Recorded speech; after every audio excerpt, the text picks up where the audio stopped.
Yes, my name is Nicholas Lewis. I'm a financial services executive at the Lewis Group, a financial advisory firm here in San Antonio, Texas. Been around about 38, 40 years. My father's founded it a long time ago, and yeah, we've been around a long time, so I've seen a lot. And how long have you been involved in it? So I was the receptionist at 16 years old, and then I was back office and all kinds of stuff, but being fully licensed and working with clients 4 or 5 years. Okay. Yeah. And do you primarily work with people on their retirements to make sure that they're ready, long-term planning? Is that what you do? Definitely long-term planning, but even the basics, getting the budget set up and figuring out the right places to put money, making those big money purchase decisions, buying a house, buying a business, stuff like that is also a part of what we do, but definitely the retirement stuff as well, helping them invest those dollars. So I have a question about that. Why would somebody, because people don't think to go to get advice when they're buying a home, right? They just think, okay, no, I go to the bank, and whatever the bank tells me, whatever I get approved for, or however much, that's how I know what I can afford. And I'm guessing that you're going to say no. Afford is a funny term, right? But I think it's a little bit of implementing that in the long-term strategy like you were just talking about, right? Because you don't want to hinder yourself down with a huge monthly payment or put all your assets into one basket. You want to make sure, okay, the retirement's taken care of, the savings is taken care of, the house is taken care of, the kids' college, whatever that is, right? It's a lot more aspects to it than just how much of a house you can afford. Does that make sense? Right. Well, so you're there to look out for our blind spots, basically. Exactly. That we don't really consider when we're buying a home. Because everyone wants to buy the cool home, right? But retirement isn't as exciting. Yes, this is true. It's just not a sexy topic. You can't drive by the cool retirement account on the block and see the cool one on the corner, right? This is true. Right. It's not as tangible as a home. Exactly. A home or a nice car or something like that. Okay. So you've seen people make a lot of mistakes when it comes to their money. Mm-hmm. Name a few. Like we talked about, it's never too late, but starting as early as possible. Not trying to reinvent the wheel, not trying to find your own way to do things. Making sure you're going to professionals who know what they're talking about.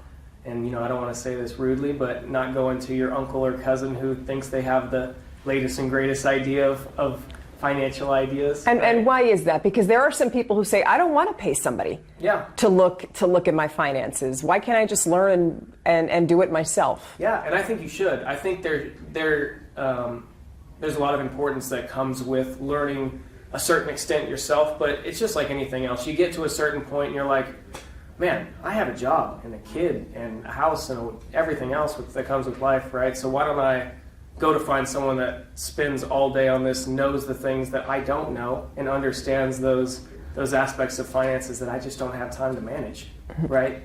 And here in San Antonio, so what are some of the things that you notice that people do? Because I know we were talking about Latinos in particular, how a lot of them reach that retirement age and they're just not ready.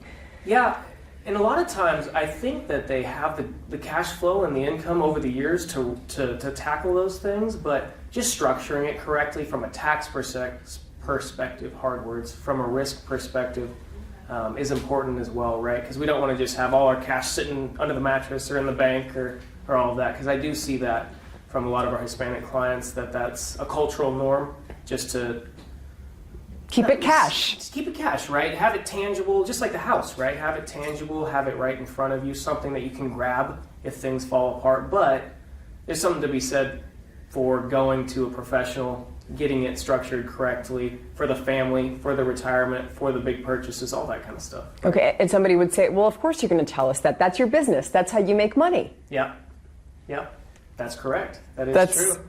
So how do I know that you're looking out for me? Yeah. From that perspective, I think going to the person that you trust, finding that person that works with the family, friends, someone that you really get along with. Because in reality, financial advisors, financial planners, all those kinds of people, we have the same resources, right? The people down the street, they don't have something special that we don't, right? So finding that person that really you like, you trust, you can create that relationship with, because it's going to be someone you're talking to for 5, 10, 20 years, right? It's not just going to be a once and done conversation. The reality of that is a little bit scary sometimes, that people are like, wow, I've been saving for 2 or 3 years and I really can't afford that house. I don't want to be told that. So they stretch and they push to make it work, but maybe really it doesn't work. What are you hoping the outcome of this conversation is when people watch this story? I know that you're saying it's never too late, but I'm guessing you would also say try to do it as soon as possible. Plan for it right away. Early. It's never too early. I've had 18, 19-year-old kids come to me and ask me for advice, and of course, maybe they weren't quite ready to work with someone like myself, but you can definitely set them on the right track for savings, for retirement, for spending habits, all those kinds of important things. What's a good rule of thumb when you're starting young? Let's just say you graduated from, you're 22 years old, you graduated from college. Yep. How do I start? Ooh, broad question again, right? Depends on debt, depends on these things. But I would say, try to build up a good emergency fund, right? Make sure you have a good amount of savings under your belt before you try to go start that business, before you try to go buy that house. Make sure the family's secure. Make sure those life insurances are in play. Make sure you're starting to contribute to a retirement account. And that depends on employer to employer, right? I'm not going to comment too much on that, but making sure you're building those healthy habits and getting your financial advice from good sources. Top 3 things that I guess or top 3 or top 5 things that you would advise people to do as they're starting this process. I would guess retirement, make sure you're putting money away for your retirement, that you have a separate savings account, life insurance. Yep, I would say that's extremely important. And you don't want to say it's a bad thing, but I'm always a little bit saddened when I see the GoFundMes. Because I just wish that person would have spent $5, $10 a month to have that $100,000 life insurance policy that would have covered that expense if it were to happen. Right. That's always a little bit sad to see, because it's very, very affordable if you look for the right places. Right? Just shop around. Just shop around. And you could start doing that online. Exactly. Right. How can people start, though? I mean, some people say, okay, well, I'm not quite ready yet to see a financial advisor, but let me start on my own and start saving money. And what's the first step for them, do you think? Yeah, I think a lot of reading, a lot of online research is good. And remember, not all online sources are vetted, right? So making sure you're getting those good sources, going back to that, I think that's important. Getting your own education and getting to the point where, okay, I've learned enough, I've done enough on my own, it's time to talk to a professional, right? And I think that jumping off point is once you have the savings, once you have a couple of investment accounts going, maybe you bought the house, right? But now it's time to really create a plan versus just having these things kind of floating everywhere, right? So here's something else. Life expectancy has increased. Yep. That makes a difference in terms of financial planning because you're going to need that much more money to get you through. Yep, absolutely. And they keep pushing up retirement age and they keep pushing up Social Security age, right? Because of that life expectancy increase, right? I don't think the principles change a whole lot. Distributions on accounts, stuff like that. It's just making sure there's enough assets to carry you through all that extra time. But you have to, but I'm assuming that some people, when they sit down with you, that you say, okay, but if you keep spending like this, you're going to run out of money by this time. The number one thing that messes up a financial plan, I'm sure some advisors mess up once in a while, right?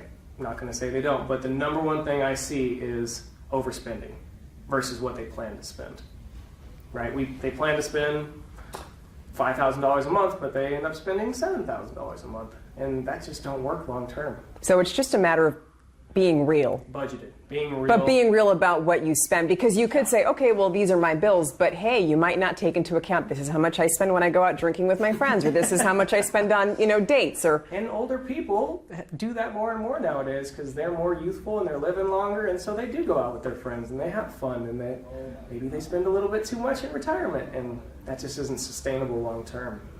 Right. Have you known of people who have retired and then had to go back into the workforce because they've run out of money? Absolutely. And that's a scary thing too, right? Especially if you're 5-10 years into retirement, you're not in the mojo of working anymore, going in at 9 a.m., right? That's a scary thing. So making sure those things are established correctly is important. Okay, and you were telling me some habits that your father got you into. Yeah. When you were young. Okay, yeah. So this is good advice for people who maybe want to start their kids off, because it is a mindset that you need to have from the time you're very little. Because some people are like, I know teenagers. My god sister, she was working at Jason's Deli. Got for her first job, she got her paycheck, and she was like, "This is how much I have to pay in taxes." And it's like, yes, you have to pay taxes. Yeah, no kidding, so, right? okay, so what are some good habits that we can start our kids with? Yeah. The one that we were talking about that my dad always did was, when I was 6 years old, I got $10 in allowance, right?